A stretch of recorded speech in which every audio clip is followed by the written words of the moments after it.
তাক কালি গ্রেপ্তার করে লই গেছে, কলপাড়াত লই গেছে। তার পরিয়ালটোতে কোনি পোহে? সব কাগজপাতি সব আছে, কেস করছে, বরবড়া কেস করছে, সর্ব কেস করছে, আল হাজিরা দিছে, সবই করছে। আমাক দিবার লাগে সারি কেন দেয় 28 জনকৈ দুখীয়া দৰিদ্ৰ মানুহক 2024 চনৰ 2 ছেপ্টেম্বৰ তাৰিখে বৰপেটা বিদেশী ন্যায়াধিকৰণ আদালতে গ্ৰেপ্তাৰ কৰি ডিটেনশ্যন কেম্পলৈ প্ৰেৰণ কৰিছে।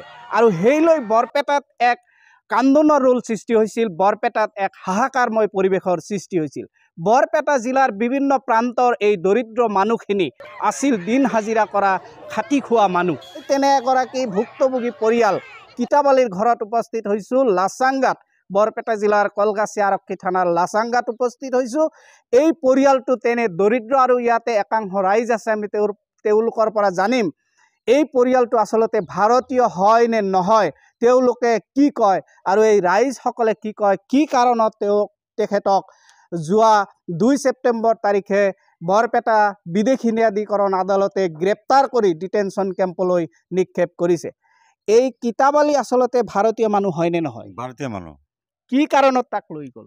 এই ডিবেটেৰ সমস্যাৰ কাৰণে লেগেছে। তাৰ কি আছিল? ভোটাৰ লিষ্টত দি আছিল। ভোটাৰ লিস্ট দিয়ে আছিল। মানুহজন এৰবা লাগে। তেখেতৰ পুত্ৰ আছে, আমি জানিম। কি ক'ব এই ক্ষেত্ৰত? আপোনাৰ কি হয়, কি হৈছে? মোৰ দেউতা হয়। কি হৈছিল তাৰমানে? কি হৈছিল তাৰমানে ইয়াৰ পৰা কলগাছিলৈ মাতছে, 2 বাৰমান মাতছে, 2 বাৰ গৈছোঁ আমি, মই লগতে গৈছোঁ 2 বাৰ। 2 বাৰ যোৱাৰ পিছতে নেক্সট বাৰ মোৰ দেউতাকে অকলে গৈছে, অকলে যোৱাৰ পিছত তাহোন আটকাই কেনে বৰপেটাত পঠাইছে, এৰেষ্ট কৰি বৰপেটাত পঠাইছে। তাৰ পৰা ক'ত লৈ গ'ল? তাৰ পৰা গোৱালপাৰাত লৈ গৈছে। এতিয়া আপোনালোকে কি কৰিব? এতিয়া আমি চৰকাৰক এটাই আবেদন জনাইছোঁ যে আমাৰ দেউতাক উপযুক্ত প্ৰমাণ লৈ কেনে এৰি দিব লাগে। হয়, কি ক'ব আপোনালোকে, কি ক'ব? আমি তাৰমানে আমাৰ মানুহজন চাই আছিলে, কালি যে শুনা পালোঁ যে এই কলগাছিত গৈছে, কলগাছিত এই হাজিৰা দিবাৰ গৈছে, ইয়াৰ পৰা তাৰমানে ধৰি কেনে বৰপেটাত লৈ গৈছে, বৰপেটাত লৈ কেনে শুনা পালোঁ যে এই ডিটেনশ্যন কেম্পত লৈ গৈছে। মানুহজন ভাৰতীয় হয় নে নাই? ভাৰতীয় নাগৰিক।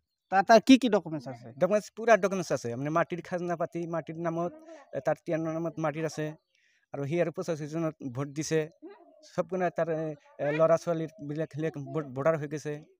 কেৱল তাৰ ডি ভোট আছিল নেকি? কেৱল ডি ভোট। কি ক'ব? তাৰমানে সি কেইটাবালি ভাৰতৰ নাগৰিক হয়, সেই মানে দুখীয়া মানুহ, মাছ মাৰি খা, তাক কালি গ্ৰেপ্তাৰ কৰি লৈ গেছে, কলপাড়াত লৈ গেছে। সি তাৰ পৰিয়ালটোতে কোনি পোহে?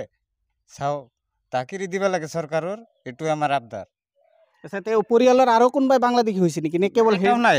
তাৰ বৰডাগা ভাৰতৰ নাগৰিক, সিও ভাৰতৰ নাগৰিক, প্ৰমাণপত্ৰ আছে, 49 জনৰ কাগজ আছে। তাৰপিছত পূজাজি তাৰ ভোট হৈছে, ভোট দিছে, তাৰপিছত 91 চনত তাৰ ভোটটো দি মাৰি দিছে। আৰু এই কিতাবালিৰ দেউতা ভাৰতীয় আছিল? ভাৰতীয় নহ'লে তেনেহ'লে তাৰ 51 জনৰ NRC ক'ত হ'ব? সি ভাৰতৰ নাগৰিকৰ কাৰণে 51 NRCত নাম আছে। মাজৰ পৰা মানে পুত্ৰ বাংলাদেশী হ'ল? মাজৰ পৰা পুত্ৰ বাংলাদেশী বনাই দিছে চৰকাৰে, এইটো চৰকাৰৰ দোষ। কি ক'ব এতিয়া? এতিয়া আমাক কেইটাবালৈকে এৰি দিব লাগে, চৰকাৰৰ আবদাৰ। তাৰ পৰিয়ালটো পুব, সি আহি কেনে, নহ'লে চৰকাৰৰ পুহিব লাগিব। একাংশ মহিলা আছে, তেওঁলোকৰ পৰা জানিম। কি ক'ব এই ক্ষেত্ৰত আপোনালোকে? মই এতিয়া মোৰ শ্বশুৰক চাৰি দিয়ক। কালিৰ পৰা সকালবেলা 9টা বজাত, কালকে সকালে 9টা বজাত মই স্কুলে গেছোঁ, মেয়ে আসি দি মই এতে কোৱা নাই যে ই কৰি যাব, হাজিৰা দিবাৰ যাব। ইমান দিন ফুটে পিছত 2 দিন গেছে, মোক কৈ গেছে যে মই হাজিৰা দিবাৰ যাম। কলগাছিৰ পৰা লৈ গেছে, কোৱা নাই, বাৰীত ঘৰত খবৰ দিবাৰ দে নাই, বৰপেটা লৈ গেছে, লৈ যাই কেন তাৰপিছত খবৰ দিছে যে ঘৰত খবৰ দি তোৰ ঘৰত খবৰ দি কোৱা যে মোক এৰেষ্ট কৰিছে, মোক ধৰি আনছে। তাৰপিছত বেলেগৰ পৰা খবৰ দিছে মোৰ শ্বশুৰে, বৰপেটা কোনে এৰেষ্ট কৰিছে গোৱালপাৰা। এতিয়া মই কেনেকৈ পৰিয়ালটো চলাও? মোৰ হাজবেণ্ডটো কামলা দিয়ে, মিস্ত্রি রাজমিস্ত্রি কাম করে না, পায় না। কি কব?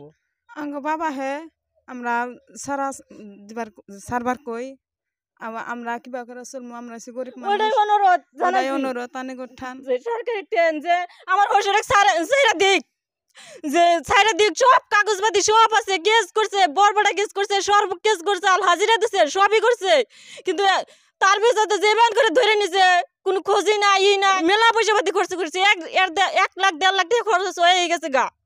এখন কিভাবে করে হলেও ছাইরা দানাকবো, সব কাগজপাতি আছে। কিতাবালির গৈনিয়েক আছে তেখেতৰ পৰা জানি কি ক'ব এতিয়া? আমার স্বামীটা সরকারে নিচে আমার স্বামীটা যেন ছাইরা দেয়, এরিয়া দেয়। কি কেনেকে চলিব এতিয়া আপোনালোকৰ? আমি কিনে কেছিল নাজুল ছাইরা দেয়, আঙ্গুরে নিয়ে যাই, আমরা কি করে খামু? আমার দিবার লাগে শাড়ি কেন দেয়?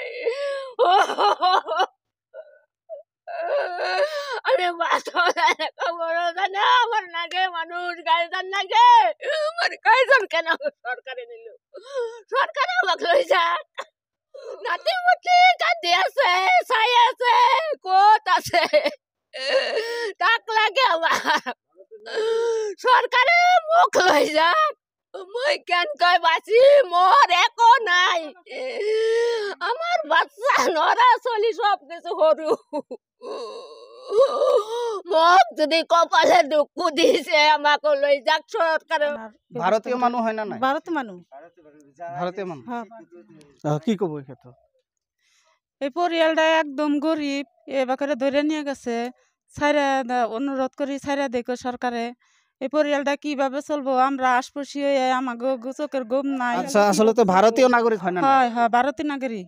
আদালতে তেখেতক বিদেশী বুলি প্ৰমাণ কৰিছে, কি ক'ব এই ক্ষেত্ৰত? কাগজপাতি সব আছে, প্রমাণপত্র সবই আছে, আধার কার্ড, পান কার্ড, আই কার্ড, এনে সবই আছে, সব কাগজপাতি আছে, নথিপত্র সবই আছে, এনআরসি আছে, সব আছে। আমার একটাই আবেদন, কিতাবালি ভারতীয় নাগরিক, তাকে এর লাগে একই কথা, তার পরিয়ালটো একদম দরিদ্র অবস্থা, কামাই করবার সুবিধা নাই, বেলেগ মানুষ নাই। কি ক'ব, কিবা ক'ব? মোবাইলৰ একো নাই, বহুত দিন হ'ল মানুহজন কেছটো লৈ ফুৰি আছে, আমি চাই আছোঁ। ভাৰতৰ বাসিন্দা হয়, গোটেইকেইটা ডাঙৰ ভাই ডাঙৰ ককাই সব গোটেই মিলি সব আছে, তাহার সব কাগজপাতি ঠিক আছে, তারও কাগজপাতি ঠিক আছে কেতাবলেরও।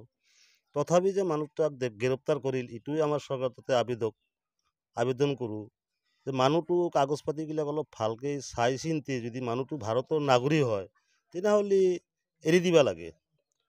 আসলে আপনালোকে কি জানে, ভারতীয় হয় না নাই? ভারতীয় নাগরিকের কাগজপাতি সব আছে, ককাই আছে, ডাঙৰ আছে, বাবা আছে, সব আছিল, গোটেই মানে আমি আছোঁ, একেলগতে আছোঁ, একেলগে বসতি আমাৰ যুগে যুগে আমি ৰৈ আছোঁ। তাৰপিছতো মানুহটো ডিষ্ট্ৰিক্ট কেম্পত লৈ গ'ল গোৱালপাৰাত। এইটোৱে আমাৰ মানুহটোক এৰি দিব লাগে, ন্যায় বস্তু কাগজপাতিগুলো সব চাব লাগে।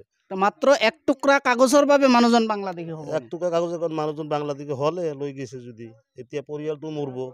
ডাঙৰ মানুহ যেতিয়া সিটাকে লৈ গৈছে, তেতিয়া পৰিয়াল কেনেকৈ চলিব? পৰিয়ালটো উপাৰ্জন কোনে কৰিব? কোনে উপাৰ্জন কৰিব, কোনে চলাব পৰিয়ালটো? আৰু 10জন মান মানুহ আছে, কাই চলাব? কিতাবালিৰ কেছটো চালি জাৰি চাই তেখেতে ভাৰতীয় নাগৰিক হয়, গতিকে তেখেতক পুনৰ বিবেচনা কৰি ডিটেনশ্যন কেম্পৰ পৰা মুক্ত কৰি দিয়াৰ কাৰণে এই পৰিয়ালটো, লগতে পৰিয়ালৰ প্ৰতিবেশী ৰাইজ, পৰিয়ালৰ ওচৰে পাজৰে থকা প্ৰতিবেশী ৰাইজে এই দাবী উত্থাপন কৰিছে।